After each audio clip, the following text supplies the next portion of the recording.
Bueno, por fin la review de mi Modulus Flea Bass, ¿vale? Muchos de vosotros lo habéis pedido, pues bueno, por fin aquí está la review, ¿vale? Vamos a escuchar el bajo primero y luego os hablaré un poquito acerca de él.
Pues este es el Modulus Flea Bass, también llamado Modulus Funk Unlimited.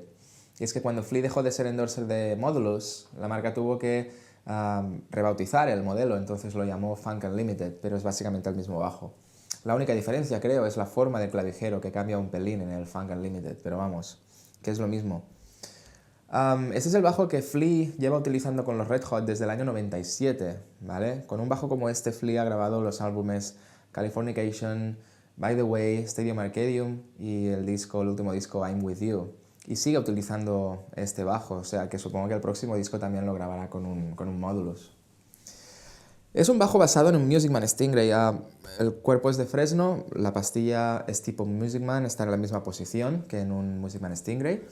Pero en este bajo tenemos un mástil de grafito, ¿vale? Y esto le da un sonido característico, un sonido más agresivo que el de un Stingray.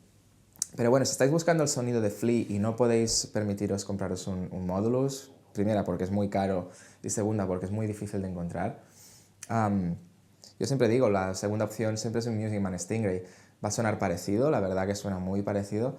Y bueno, de alguna manera también es el sonido de Flea, porque Flea utilizó un Music Man durante muchos años. Antes de utilizar Modulus utilizaba Music Man, así que de alguna forma estáis sonando igual que él también, ¿vale? Este bajo en concreto es del año 2001, yo lo compré en 2011, después de buscar muchísimo, y es que cuando yo empecé a tocar el bajo, por allá en 2001 también, Flea era mi referente, entonces me encantaba cómo tocaba, me encantaba su sonido y por supuesto me encantaba su bajo, entonces este era el bajo de mis sueños de cuando yo tenía pues 16 años.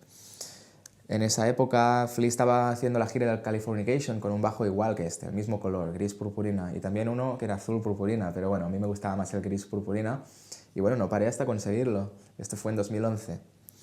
Y el bajo originalmente venía con una pastilla Seymour Duncan y un previo Bartolini, pero ahora lleva una pastilla Legacy Pickups y un previo Aguilar OBP1, ¿vale? La pastilla Seymour sonaba muy bien, pero tenía un problema, y es que el volumen de las cuerdas no estaba igualado. O sea, que la cuerda de Mi sonaba más fuerte que la cuerda de Sol, pero con mucha diferencia. Incluso inclinando la pastilla no conseguía nivelar los volúmenes, era imposible. Entonces, buscando recambios, bueno, yo sabía que Flea utiliza pastillas Lanepur en su bajo, en sus módulos. Pero Lanepur cerró hace años, entonces es muy difícil conseguir una pastilla de esa marca. Pero uno de los aprendices de Lanepur ha seguido con el negocio bajo el nombre de Legacy Pickups. Entonces, si tú vas a lanepur.com, puedes contactar con ellos y bueno, que son Legacy Pickup ahora, y puedes pedir tu propia pastilla. Eso es lo que hice yo. Contacté con ellos, pedí una pastilla, me la hicieron, en una semana me la enviaban. Total, que en 2 semanas ya tenía la pastilla en casa y me costó unos $200, ¿vale?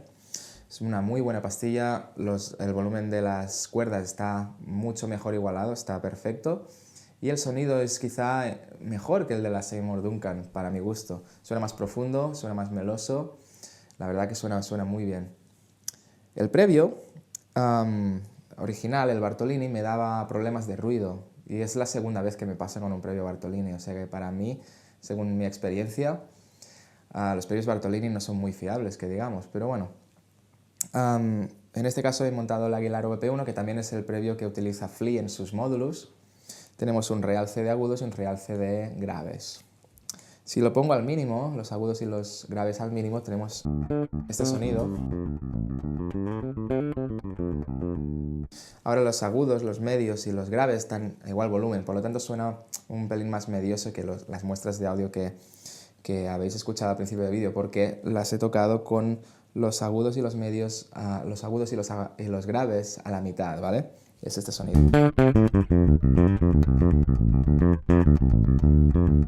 O sea que ahora tenemos como una ecualización en V, porque los medios se quedan atrás y los agudos y los graves están un poco más altos. Si bajo los graves y subo los agudos a tope, os podéis dar cuenta del margen de agudos que tenemos mucho margen. Y ahora hago la inversa, bajo los agudos al mínimo y luego los graves al tope. Como veis, tenemos graves de sobras. Un muy buen previo, la verdad, estoy muy contento con el cambio de previo, el cambio de las pastillas. Yo creo que ahora el bajo está perfecto. Y bueno, por lo general el bajo es súper cómodo, se puede tocar cualquier técnica y resulta súper fácil. Suena súper definido, ¿vale? Tanto aquí arriba como aquí abajo. Es un bajo que me gusta para tocar acordes, porque suenan todos muy definidos, ¿vale? Y bueno, es ideal para mi banda de tributo a Red Hot Chili Peppers, que se llama Californicators. Es el bajo que utilizo, por supuesto, en esa banda. Y bueno, claro, evidentemente consigo el mismo sonido que Flea. Espero que os haya gustado el bajo. Nos vemos en otro vídeo.